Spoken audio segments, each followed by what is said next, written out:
இந்த ஷைத்தான்ங்கிறது யார்? இவன் என்ன செஞ்சான்?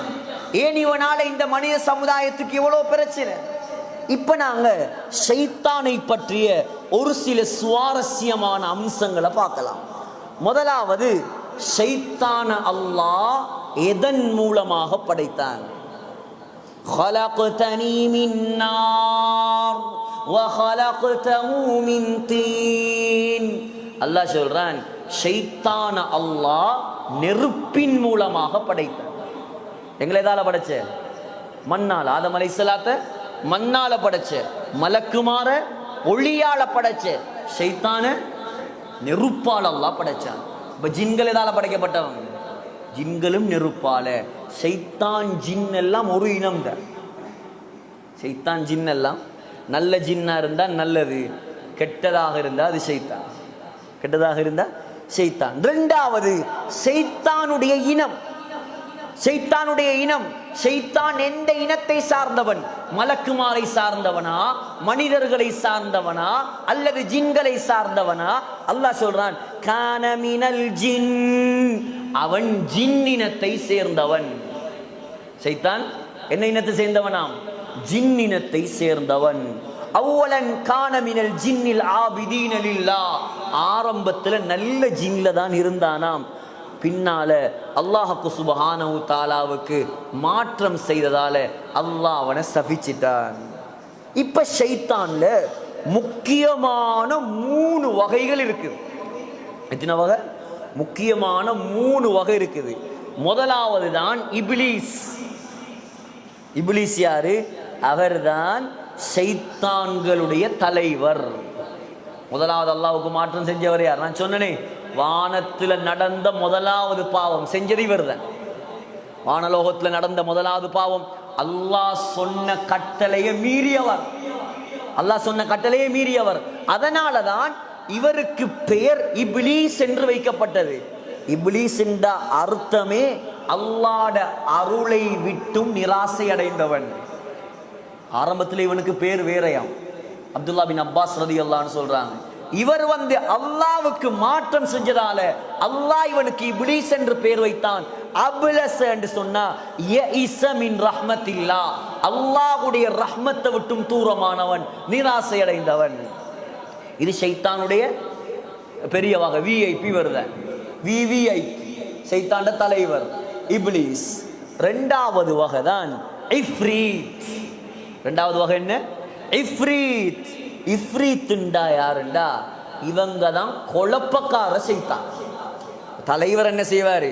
அவர் புட்டுவத்தில் உட்கார்ந்து அங்க போ, இங்க போ, அதை செய், இதை செய், அவரை கெடு, இவனை வட்டி எடுக்கவை, இவனை ஜினா செய்யவை, இவனை நீ பாவத்தில் வை, இவனை மதரசால இருந்து ஊட்ட கொண்டு போ, இதெல்லாம் அவர் ஆர்டர் போடுவார். இதுல சும்மா அடிச்சு முட்டி போட்டி போட்டு சும்மா உஜாரா செய்யற ஆக்களுக்கு என்ன சொல்ற? இஃப்ரீத். சரியான கெட்ட ஷைத்தான். ஷைத்தான் ஆக கெட்ட வகை தான் இஃப்ரீத். மூணாவது தான் ஷைத்தான், பொதுவான ஷைத்தான். பொதுவா எல்லா கெட்ட ஜின்களுக்கும் சொல்றதுதான் ஷைத்தான். இந்த இப்ரீத், இஃப்ரீத், இப்லீஸ் இவங்க எல்லாருக்கும் சேர்த்து சொல்லப்படுற வார்த்தை தான் என்ன? ஷைத்தான்ங்கிற வார்த்தை. இது ஷைத்தானுடைய வகை. நாலாவது, இப்ப ஷைத்தான், நான் சொன்னேன் ஷைத்தானுக்கு ஒரு தலைவர் இருக்குது, அதுதான் இப்லீஸ். இப்லீஸுக்குள்ள பல லட்சக்கணக்கான கோடிக்கணக்கான ஷைத்தான்கள் இருக்கிறான். இப்ப இவங்கட மீட்டிங் எங்க நடக்குது? எங்கட மார்க்கத்தில் எதுவும் சொல்லி தராம இல்லை. எங்கட மீட்டிங் இங்க நடக்குது. என்ன மீட்டிங் இது? இது குர்ஆன்ட மீட்டிங்.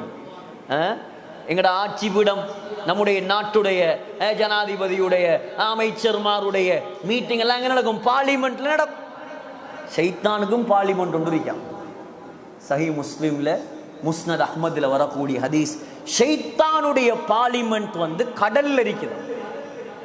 சொன்னாங்க ஸல்லல்லாஹு அலைஹி வஸல்லம், இன்ன ஷைத்தான யதஉ அர்ஷஹு அலல் மா வஃபீ ரிவாயத்தின் லி அஹ்மத் அலல் பஹர்.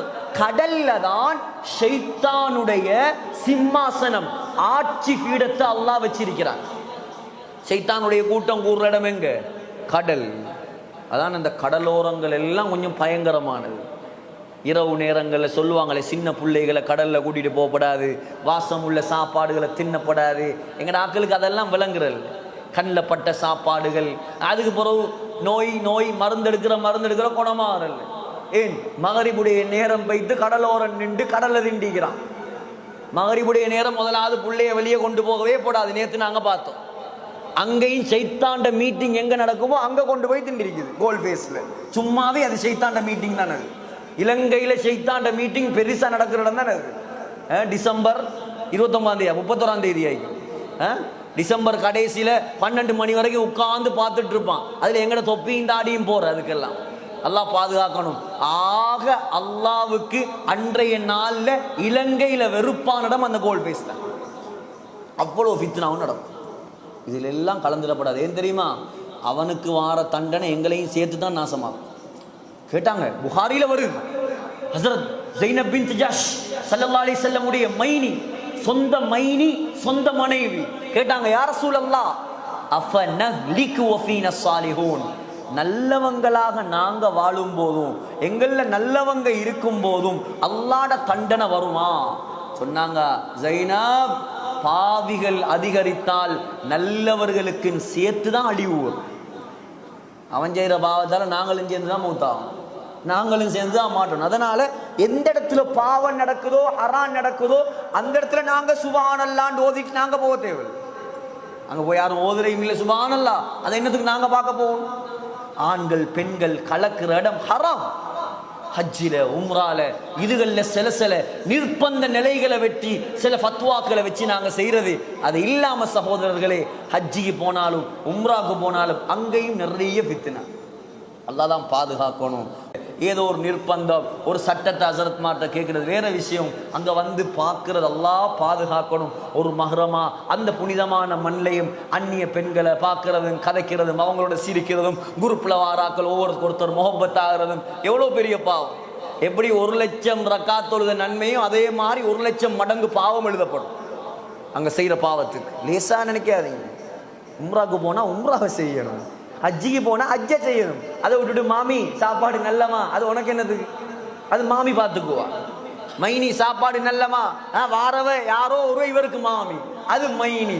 இந்த பாவங்கள்ல நாங்கள் ஈடுபடக்கூடாது. இது ஷைத்தான் குழப்புறது. அப்போ சப்ஜெக்ட் வேற எங்கேயோ போகுது. இப்போ நாங்கள் பார்த்தோம்